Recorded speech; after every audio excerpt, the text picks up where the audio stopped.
What's up, Internet? It's common knowledge by now that Texas is going to secede from the U.S. and that we're going to go ahead and compensate for this by fast-tracking Puerto Rico on the road to statehood so nobody actually has to change their flags.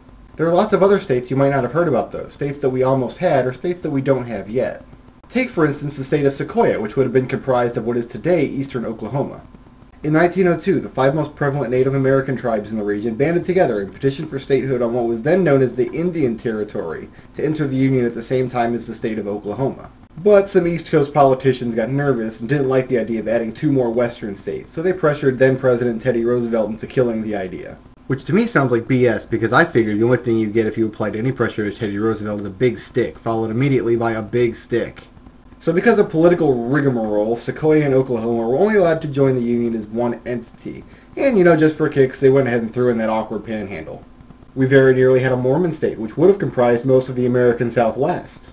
Brigham Young, founder of Salt Lake City, and a whole group of Mormon settlers tried to kickstart a large, strangely shaped state called Deseret. Large because, hey, why not reach for the stars? And strangely shaped because they figured their application for statehood would go over better if they avoided as many border disputes with other states as possible. Congress pretty much ignored Deseret when it went ahead and incorporated the Utah Territory anyway, but Young still came out on top when it was elected the territory's first governor.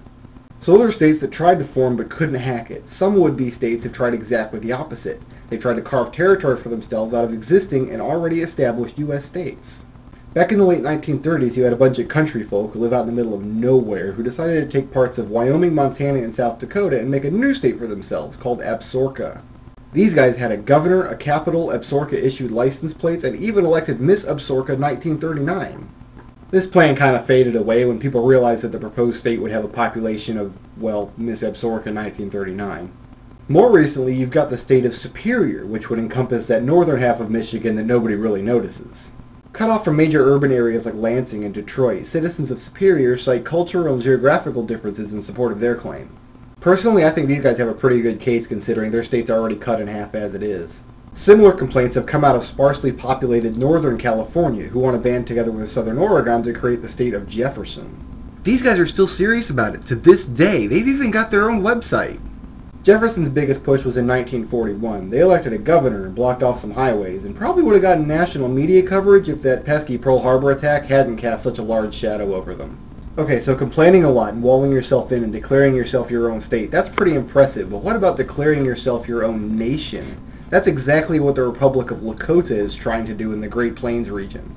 Their claim is that the U.S. government has made and broken treaties concerning their people and their territory dating back hundreds of years, and that since the U.S. government has never upheld their end of the bargain, they don't have to either. The Republic of Lakota acknowledges all people of all races as citizens, as long as they're prepared to denounce the U.S. government and move out to the Great Plains. In their favor, though, the Republic of Lakota website puts the state of Jefferson website to shame. Really, it's very classy. Finally, every once in a while, someone gets the idea to break New York City away from the rest of New York, which makes sense because it's pretty hard to get legislators to take notice of you when you live upstate of the most populous city in the whole country. I'm assuming the reason this keeps getting shut down is because it's already confusing enough to have the state of New York and then the city of New York, which is in the state of New York, without having to worry about New York City being its own state, not in the state of New York. The state of New York City. Wait, do I have that right? Anyway, I wouldn't worry too much about the flag thing, America. We've already got official designs clearing us up through the next 6 stars. We might even get to use them someday if we can ever figure out what to do with Guam and Palau. See you next week.